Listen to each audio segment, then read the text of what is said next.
Good day, everyone. Welcome to this fourth and final of four webinars on managing organizational risk in a pandemic presented by Forrest and Company.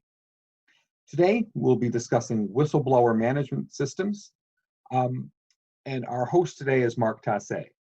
My name is Jason Legere, and I'll be moderating today's session. Logistically, as before, we are recording this session, and a link to the recording will be available to you all within about 48 hours. We have set aside time at the end of this session for questions, so please use the Q&A feature in Zoom to type your questions, and I'll read them off to Marc on your behalf. Please note that you can ask questions as well as respond to polls anonymously. Your presenter today, as always, is Marc Tassé. Marc is a Vice President of Risk at Forrest & Company and is an internationally recognized and sought-after expert on anti-bribery, corruption, ethics, and other corporate crimes. He teaches at multiple Canadian universities and has in the past presented to parliamentary committees on areas such as money laundering and the proceeds of crime. So Marc, as usual, welcome. We really look forward to your comments and insights. Over to you. Thank you very much, Jason, and good morning, everyone. Thank you very much for being here for the last part of those four different webinar series that we were doing. I hope that you enjoyed the first three. And today we'll be focusing on whistleblowing management systems. As Jason was pointing out, this is a subject that is really a hot topic right now because we realize that there's a lot of ethical issues that is ongoing right now, and that most of the time the people who can actually help uncover those unethical issues are the people working within the company or close to the company. So how do we handle once they actually report a situation out of which there might be some illegal activities or non-ethical behaviors? Well, this is what we're going to be looking at today. So over to you, Jason. Okay, so our first poll of the day is asking a simple yes/no question. Are you aware of any whistleblower protections offered by your company? Give about 15 seconds to respond. Okay, just about everybody has responded. And it looks like 75% of respondents are aware of whistleblower protections at their organization, and 25% are not. Okay, so thank you very much, Jason. So from that, I would say that's great that 75% actually are aware that there is one. What I wonder is what would the other 25% do if something was to actually come up, and who would they actually report it to? Is there a formal process in place, or would they just talk to a friend, or would they, even worse, contact law enforcement officers or go on social media? So this is why we need to have a whistleblowing management system in order to be able to manage how it would actually be solved, or if not solved, at least investigated. Because this is one thing that we have to keep in mind, is that when people are whistleblowing something, they actually think that there's something that is not going as it should based on guidelines, procedures, but it doesn't mean that there is always something wrong. So we need to investigate if we think that we have sufficient information in order to do so.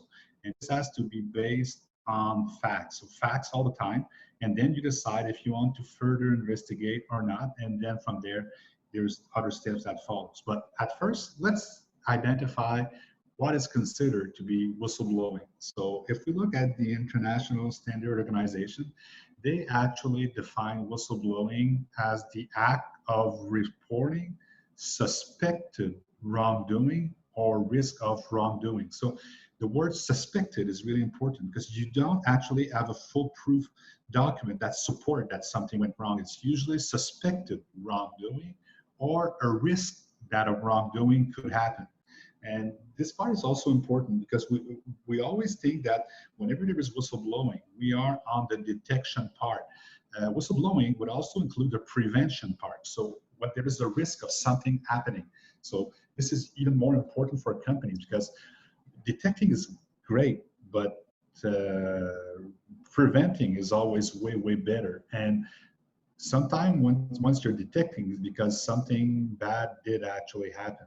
On the other hand, if you're preventing, it's always something more positive because you say, hey, I avoided something bad to happen. So that's something that you have to make people aware, is that the whistleblowing management system should also include risk of wrongdoing, not only act of reporting a suspected wrongdoing. If you think there's a risk, if you think that the internal control in place are not sufficient in order to prevent something from happening, then report it. We realized, as I was pointing out before, that the majority of reports of wrongdoings were uncovered by individuals who were within the company or working very closely to the organization, such as suppliers or clients. Sometimes they would report, you know what, I dealt with your company and it came out that there wasn't this awkward situation, and we would like to share it with you because we don't think that this is the way that you would like business to happen. So at least, so very often we think it's only our employees. It can be more than the employees, as I say. Clients, suppliers would also be the people that can actually use it. So you want to make it available for them, and you want them to know that that actually system exists. And sometime when we actually have some whistleblowing reports, it will represent the failure or the lack of a system of accountability management to prevent something from happening. But the people who actually use this whistleblowing system, they want to remain anonymous and they want to be protected if they ever speak out. And that's the part that we have been hearing over the news in the last couple of years. People say, as whistleblowers, we were not protected. People took retaliation against us, and you want to avoid that at all costs. That's one thing for sure. So you want to put them in a state of mind that they feel that what they're doing by reporting is the right thing to do, and that the way they are reporting it, it's the right way to do it. Okay, so let's go to the next slide, please, Jason. So in Canada right now, there is legal protection of whistleblower, which is largely a patchwork in the private sector, while the public employees enjoy a more legislated security. And it's true. In the private sector, sometimes if you report something that has been ongoing and something that is considered to be wrong, then some employees and even sometimes part of the management team might see you as someone who's not a team player. But keep in mind that being a team player when the company is doing great, it's good. But on the other end, the company is non-ethical, or if there's some bad actors within the companies, well, you don't want to be a team player and to actually cover up these people. So you have to keep in mind, I would say that in Canada right now, the protection isn't as good as it should. And it's the same thing around the world, but they are working on an international standard, which is the ISO 37002, which actually will come into effect in about a couple of months. And that will provide best practice and protection for a whistleblowing management system. This is something that people have been waiting for a very long period of time, and it will finally be available. So I think that people will get the best out of it. If you can actually switch to the next page, please, Jason. So now, if we look at the whistleblower management system, so the ISO standard 37002 defines it as a set of processes and protection that are able to integrate with existing compliance and risk plan, but can also stand alone if required. So very often you do have a reporting system in place. You might not call it whistleblower management system, but you do have a process out of which if an employee is having an issue, they might escalate it to the HR or to someone else, but at least you probably have one in place. It's just that if you actually define it as a whistleblower management system, then at this point, it's really focused on pointing out each steps that need to be taken. So that provide a more, I would say, secure environment for people to report, because the goal is to offer guidance on the creation, the execution, the management, and also the improvement of a plan for any size of organization in any sector.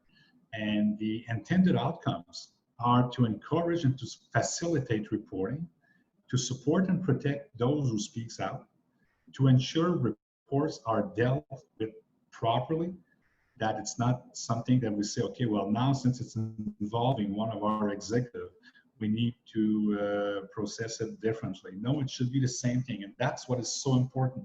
It doesn't matter if it's an entry-level position or if it's a top executive position. You need to actually deal with it in the same way.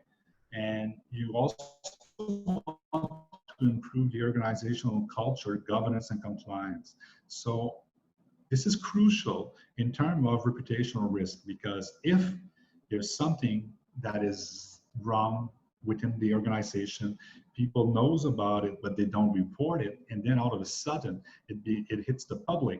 And at this point, the company might be accused of covering up what was ongoing for a long period of time, or say that they were intimidating the employees or other people to report it. So that would be very bad for the reputation of the company. And as I pointed out in the previous webinars, the reputational risk is something that board of managers, board of directors, and also executives are really focusing at this time, because that's a risk who is really hard to mitigate and also really, really hard to control. And this is what they always find as the biggest challenge. So at that time, we'll see what will be coming out of it.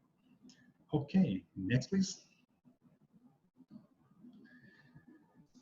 So there are numerous benefits to codifying how your organization will address the whistleblower report. The first one, you need to protect the anonymity and the careers of those who speaks out.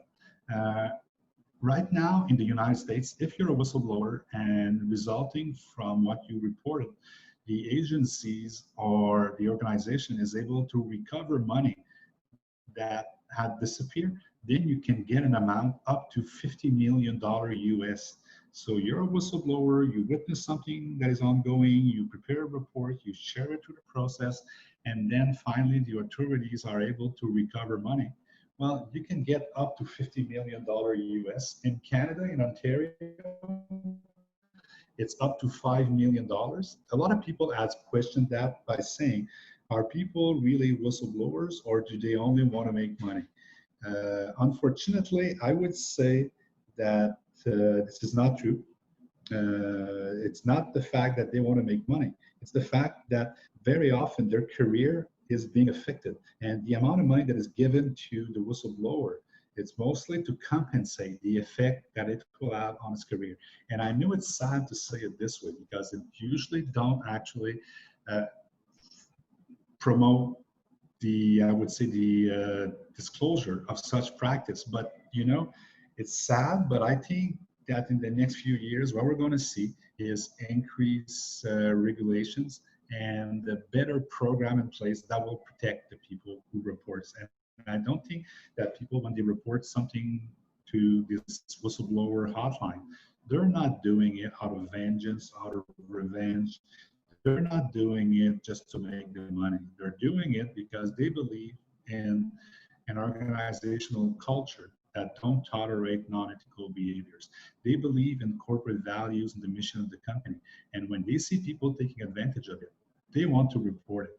And more people now are more inclined to to respecting the environment, the social responsibility of the company, and also the good governance. So for them, when they see actions that goes against that, they want to report it. And I think that this is very noble from them, and it's very useful. And I think that resulting from that will be the fact that the systems are going to be better and people are going to be using it more. Also, what is great with the whistleblowing management system is that it allows to early detection of potential wrongdoing and also prevention, as I was pointing out at the beginning. It will also minimize the loss of assets. It will assist in complying with legal, social, reputational, and process requirements. Also demonstrate commitment to ethical governance to customers, regulators, markets, and also the employees. And that's important. Customers need to know that the company takes ethics very seriously. Regulators also, the market, like futures investors, they need to know about it, especially if you're going to mergers and acquisitions. They will look into that to make sure that there were not any kind of wrongdoing that they have not been made aware of. And if you have an ethical hotline, then they will love it, because at least they say there was something wrong, it would have been reported. And if it was reported, it's documented. If it's documented, then we can have a look at it and we can assess what we're exposed to. And it also builds organizational trust within the firm. So people feel that they can trust one another. And, you know, sometimes when people are using the whistleblowing hotline, it's not because they're bad and they want to rat on someone. It's the fact that they might want to help that person. And sometimes the best way to help that person is to report it. So, and I know it may sound strange, but, you know, sometimes when you have people with addiction, we always say, if you don't actually take a strong step and a strong stand to say, you know what, that's enough, now you have to go to rehab. Well, people will not go to rehab because they will be denying that what they're doing is wrong. But you need to take a strong stand. And I think that when you're reporting something through the whistleblowing hotline, at least you're taking that strong stand to say, you know what, enough now. I warned the person, and this is non-ethical, and this is non-tolerable, and we don't tolerate that type of behavior within the organization, and we take an action out of it. Up to you, Jason, for the next poll. Okay, so our second poll of the session is asking you your opinion. What do you feel is the most critical element of a whistleblower management system? I'll give about 30 seconds to respond to this one. Okay, we've got just about everybody reporting in, and a clear winner, 67% of respondents felt that protection of the whistleblower from identification or reprisal was the most important element. And in second place, with 33%, was ensuring that the policy is both well-known and understood. Well, that's great. Then I think it really reflects that people care about the protection. And this is crucial because they're talking about their career, they're talking about the effect on the progression of their career, and it's true. You need to actually have something in place that will prevent. So that being said, if we flip to the next page, we're seeing the ISO standard high-level structure. So what is important? Because as I said, this ISO standard is something that you can actually align with. You will not be certified, and you cannot have it certified, but you can technically align with it. Because keep in mind that ISO 37002 standard is a subsection of the ISO 37001, which is the anti-bribery management system. So it integrates into that standard. But as a standalone, it can be very useful because you can actually benchmark what you have, or you can use it in order to set up a whistleblowing management system in place that will protect people. Because keep in mind that executives and board of directors, that's one of their duty, to protect the people that will actually share or report some wrongdoing within the organization. So they are aware, and that's why it's so important for them that there is a system in place that is structured and that is known by people and also followed by people because they believe in it. So what is important when we're setting up a whistleblowing management system? First of all, is to understand the context and the culture of the organization. Every organization has different context and different culture, and that's why you need to adapt your systems resulting from it. Too often people are just going to call their lawyers or call a consultant and say, can you actually send me documents in order to set up a whistleblowing management system, like the procedures, the guidelines, and everything. And I always refer to that as a boilerplate. The boilerplate means you get it, you just put your name into it, but it's not adapted to the reality of the organization. And if it's not, then it's not going to be useful, it's not going to work. So just be careful when sometimes people share with you, use it as a start and then do your own and then benchmark it with the ISO standard, or do the opposite. Go see the ISO standard and then adapt it to your own company to make it more specific.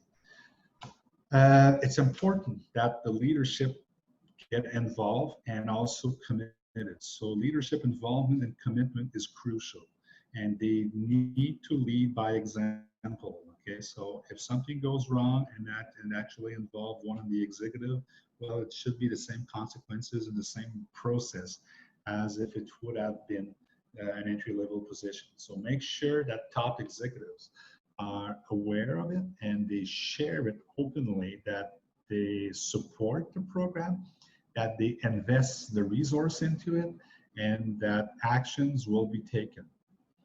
Uh, there is also a need to review and enhance the program to deal with changes and emerging risks, especially with COVID-19. As I pointed out before, with COVID-19, a lot of companies are actually struggling to survive.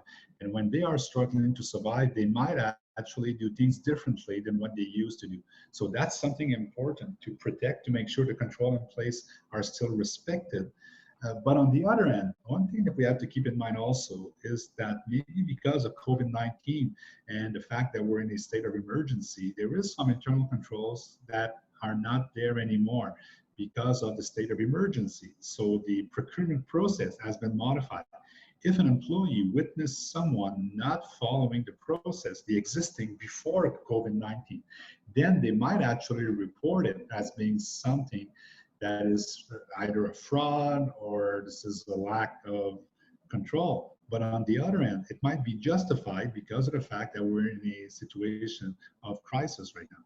So just to give you an example, like municipalities and cities, they can award contract directly to a sole source right now without going to the request for proposal process. And that's because of the fact that the government has declared a state of emergency. So in Ontario, when Doug Ford says, okay, we will actually extend the state of emergency, it means that the government can give contract directly to a supplier without going to the regular process. But if an employee sees that and don't realize what it means to be in a state of emergency, then he might think that what his boss is doing or someone is doing is against the policies, and he will report it through the whistleblowing hotline. But then once you receive it, then you look into it and you say, okay, hold on for a second. It's not something that is totally wrong. It's just a fact that it's justified because of the COVID-19, and we need to put other control in place to ensure that people are protected. So this is why I'm saying you need to review it and to also adapt it to the reality, because what was on last year might not be good this year. And if you know people that said, hey, at my company, we always have a whistleblowing management system. It has been working really well in the last 3 years. I would say, ask them, how prepared are you right now for post-COVID-19? What did you change into your system, into your policies, into your procedures? Because this is all very relevant. So keep that in mind also. Okay, next slide, please, Jason. So what's the next step? What's the next step to do? Well, I would say an organization need to think about the need for an internal system for reporting wrongdoing. And I would say on the agenda of the board of directors, this should be put on. Reason is COVID-19 has increased the risk of fraud. There is emerging risk resulting from the COVID-19. So the board need to really look into it, or at least to discuss about it, to say, okay, how do we stand? How prepared are we? So that's important. And organizations need to consider if they have the proper accountability management structure in place, that they can reduce the threat of wrongdoing. And it's important. You want to mitigate. You can never eliminate, but you want to mitigate it. And as management, this is one of your responsibility to make sure that you are mitigating risk, that you're not just saying, oh, well, you know what, those are risks and it's normal. This is what happened with COVID-19 and we have to deal with it. That's a new reality. It's not true. It's not true. Okay, so hold on to your guns on that one. Say it's not true. There's a new reality resulting from COVID-19. It's the fact that there is new emergent risk, that there is a higher risk of fraud, but it's not something that we have to deal with and to say, okay, well, that's normal. No, that's not a reality. That's not a normality. This is something that still has to be taken very seriously, and we need to find ways in order to correct it. As I pointed out before, you can actually consider employing the guidance of the ISO 37002 to outline what the best practices are, and then to benchmark it with what you have right now. And then resulting from that will be a gap analysis. And the gap analysis should then be brought back to the board or to the top executives in order for them to review it and to assess what should be done or what is acceptable based on their risk appetite. If you, and maybe one of the last two things to say, you need to communicate your program and to educate all the relevant parties. So communicate it, okay? So say, hey, we have this program. This is the way it works. And educate people to say, feel free to report. Never hesitate to report it. And if we think that it's not serious enough, then we will actually deal with it in a different way. We might not pursue an investigation, but at least report it. And as I say, if we think it's not serious enough, it would be maybe because the person didn't really understood all the steps of the transaction. Sometimes you only see one part of the transaction, you don't see other part, or you don't see new controls that have been put in place and that you were not aware of, and the old one, the old control are not relevant anymore. So if you do actually change some controls within your organization, you need to share it with the people, make sure they're informed. And finally, commit to review and enhance as needed, okay? So don't say, okay, well, that was one project that was part of our 5-year plan. So over the next 5 years, we will actually consider reviewing it. And 5 years from now, we'll do a review. No, that's not the way it works. The review should be done instantly. I would say every year, review your program. Look at what was reported. Look at how many of those incidents were actually finalized and closed, how many actually lead to corrections or corrective actions or prosecutions. So those are all stats that are very important, and share it openly with people, okay? Make sure that they feel comfortable and that they know that the system is there for a reason, not only to look good on paper, but it is there to protect the company against non-ethical behavior. Over to you, Jason. Okay, thanks very much, Marc. We've got a few questions that have come in. The first one is, how do organizations typically define wrongdoing for their employees? So what's the criteria to define something as wrongdoing? Okay, so very often it's something that goes against the code of ethics, against a policy, against a procedure, or against a law regulation that the company has to comply with. So this is something that is written down and someone who's going against it. I'm saying a procedures or a guideline because very often internal control are procedures and guidelines that people need to follow. So if someone actually, so if there is a control in place and someone is bypassing it, well, that would be considered to be unethical behavior. Okay, thank you. The next one is, how is a whistleblowing management program different from other compliance or corruption plans? Well, that's a very good question. The reason it's a little bit different is because of the fact that it involves way more people into it. Because depending on the investigation that you will do following the incident that was reported, you may actually involve a lot of people within the organization, such as people from HR, people from internal audit. You may have your legal counsel, the in-house counsel, or the outside lawyers that you might actually want to have involved. You might want to have some forensic accountant involved along the way also, depending on the incident that is reported.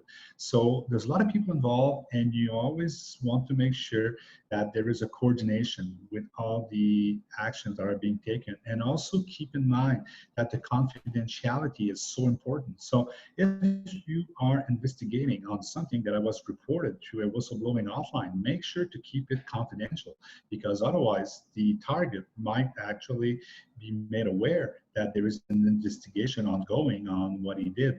And then from there, you can deduct who actually whistleblow, and then you can retaliate against that person. So in order to protect the identity of the person, you need to go in a very detailed process. So, and you need to require the total confidentiality of everyone that will be involved. And as I said before, there's a lot of people that might be involved and from different backgrounds. So this is what is always tough, to make sure to coordinate every step of the investigation.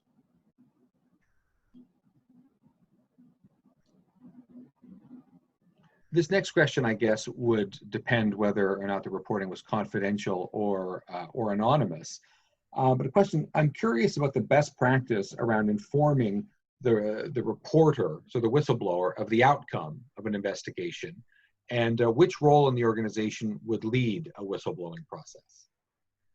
Okay, how do you report to the people who actually submitted the incident through the whistleblowing hotline? Well, it depends. If it's totally anonymous, well, technically you don't know who that person is, so you cannot report to. We see that with Revenue Canada. Technically, when they say you want to report something, you want to remain anonymous. If you said, yes, I want to remain anonymous, don't expect an email back or a retroaction, because they should not know who you are. So they should not be able to give you any retroaction.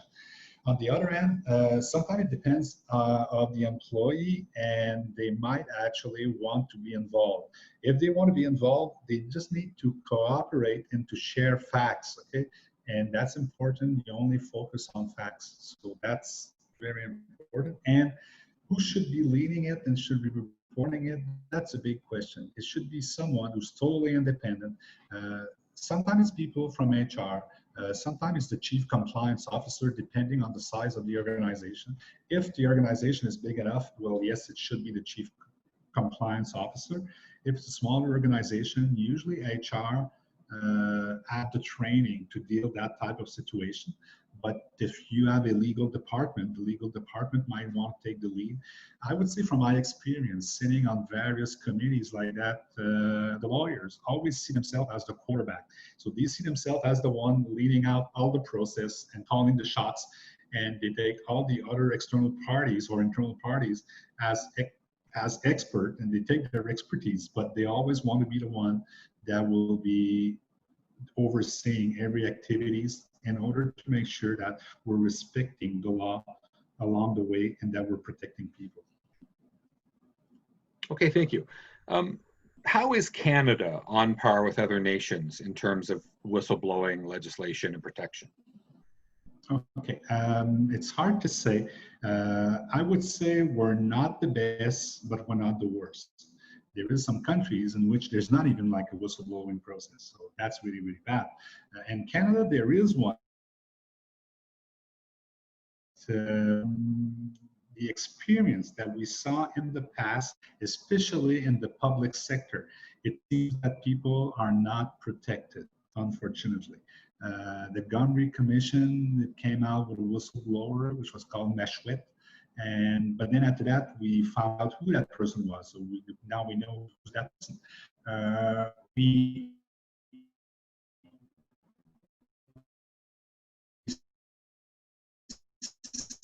saw a lot of people going out saying their career at the past periods. Canada is not telling the whistleblowers. If we look ahead, there is a desire in order to protect them, and we have to keep in there. The worst that can happen is that people don't believe in reporting internally, and they go directly on social media, and that should be enough to have organization realize that this is a very serious process, and they need to have one in place that is efficient, because otherwise it may be the total chaos and people might go quickly on the social media, and that then becomes out of control. Or if they go directly to the law officers, that also goes out of control, and companies usually want to be able to keep control of any kind of incident that is reported. Okay, thank you. You mentioned that ISO 37002 offers guidance for companies. What's the difference between a guidance ISO standard and a certification standard from ISO? Okay, with ISO, if you get a certification, then what happened is that you can actually put it on your letterhead, and you get a certificate, and you have to renew it every 3 years, but you can say, I'm certified. On the other hand, if you're just aligned, it's a self-proclaimed statement on which you say, we do align with the best practice out there. And right now for ISO 37002, there is only, it's a non-certifiable standard. So at this time, what happened is that you can only say that you have a robust whistleblowing management system and that you align with best practice internationally. Okay, thank you. How does whistleblowing work in a much smaller organization where anonymity can be almost impossible to maintain? Well, that's the biggest challenge. And sometime what happened is that there will be a whistleblowing hotline that will be managed externally. There is firms in Toronto and Montreal, Ottawa, that actually offers that service for a very low cost. And it's almost like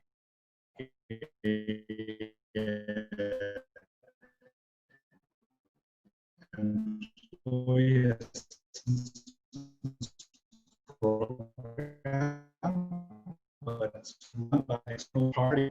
The employee contract between the external party and the company or the organization is to protect the identity of the person who reported the allegation or the incident. What is important is that you deal with a third party that is solid and respected within the community, because of the fact that if you just go with someone who's a small company that belongs to one of the owner of the company, then they will not trust it. The employees will not trust it. But if it's an independent third party who's got a very good reputation, then at least the employees will feel comfortable, because usually what they don't want is to report to someone internally because they think that nothing will happen, and that if something happens, it will be retaliation.